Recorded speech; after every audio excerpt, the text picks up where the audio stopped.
সবাইকে আসসালামু আলাইকুম। আশা করি সবাই ভালো আছেন, সুস্থ আছেন।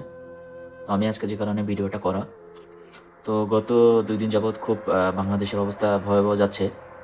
বিশেষ করে ইন্ডিয়া থেকে পানি ছাড়ার কারণে, যেটাকে আমরা ফারাক্কা বাঁধ বলে থাকি। আসলে খুবই মর্মান্তিক একটা ঘটনা যে বাংলাদেশের অবস্থা বর্তমানে খুবই ভয়াবহ।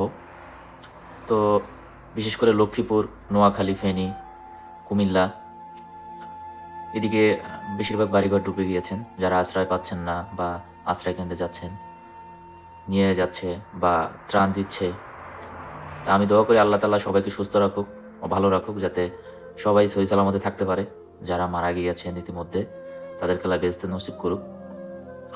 আহ, বিশেষ করে ভাই, বাংলাদেশে প্রতি বছরই কিন্তু একটা না একটা ঝামেলা বাঁধিয়ে রাখে বা ফারাক্কার বাঁধ ছেড়ে দেয়, যে কারণে বাংলাদেশ কিন্তু প্লাবিত হয়ে যায়।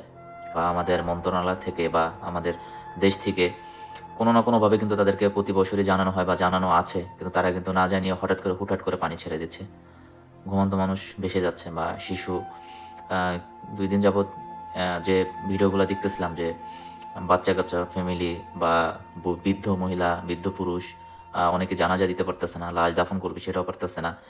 গরু মহিষ, খামার, যার যেভাবে যা আছে, মৎস্য, সব কিন্তু ভেসে যাচ্ছে।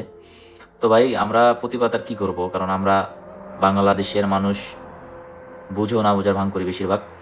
কারণ বাংলাদেশে কিন্তু ইন্ডিয়ান যথেষ্ট পরিমাণ পণ্য আছে। যদি আমরা এগুলো বয়কট করে দিই, হয়তো বা তাদের অর্থনৈতিক একটু ডাউন হয়ে যাবে।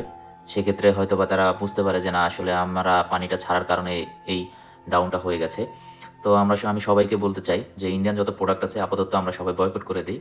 তাহলে হয়তো বা তাদের অর্থনৈতিক অবস্থাটা একটু খারাপ হয়ে গেলে তারা পানির ব্যবস্থাটা পুরোপুরি নিবে। বা তারা কিন্তু, আমি আজকে একটি আপডেট দেখলাম, খবরের মাধ্যমে জানানো হয়েছে, তারা কিন্তু বলেছে যে তারা কিন্তু এই ইচ্ছাকৃতভাবে পানি ছাড়েনি, যে কোনো একটা এক্সকিউজ দেখিয়েছে।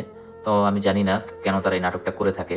তো ভাই, সবাইকে বিশেষ করে বলছি, সবাই কিন্তু ইন্ডিয়ান প্রোডাক্টগুলো বয়কট করে দিন। যার যা বাংলাদেশে যত ধরনের প্রোডাক্ট আছে সব আপাতত আমরা কেনা স্টপ করে দিই।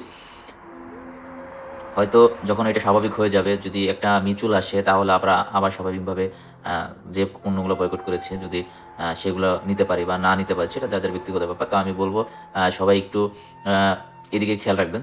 ইন্ডিয়ান যত ধরনের পণ্য আছে বা প্রোডাক্ট আছে, এগুলো থেকে আপাতত বিরত থাকুন। তাহলে হয়তো বা আমাদের প্লাবিত ভাই বোনদের উপকার আসতে পারে, বা তাদের একটা আর্থিক ক্ষতি হলে তারা বুঝতে পারে যে না, আসলে আমরা অন্যায় করেছি। তারা কিন্তু দীর্ঘদিন যাবৎ কিন্তু এই অন্যায়টা প্রায় করে যাচ্ছে, কিন্তু তারা কিন্তু আসলে এই জিনিসটা স্বীকার করছে না। তো আশা করি সবাই ভালো থাকবেন, সুস্থ থাকবেন। আর আমার না, সারা বাঙালির একটাই চাওয়া এখন, যে ইন্ডিয়াকে একটা আওতা আনা হোক, শাস্তির আওতা আনা হোক, বা এটার একটা মিউচুয়াল করা হোক। তো আমি মনে করি যদি আমরা পণ্যগুলো আপাতত স্টপ করে দিই কেনাকাটা, তাহলে হয়তো বা তাদের একটা বড় ক্ষতি হয়ে যাবে, তাতে আমাদের উপকার আসতে পারে। তো সবাই ভালো থাকবেন, সুস্থ থাকবেন। আর সবাই দোয়া করবেন যারা উপকূলীয়, যারা তলিয়ে গিয়েছেন ইতিমধ্যে, তারা যাতে খুব দ্রুতভাবে স্বাভাবিক অবস্থায় ফিরে আসতে পারে। আল্লাহ তাআলা তাদেরকে এই ব্যবস্থা করে দেক। তো সবাই ভালো থাকবেন, সুস্থ থাকবেন। সবাইকে আসসালামু আলাইকুম।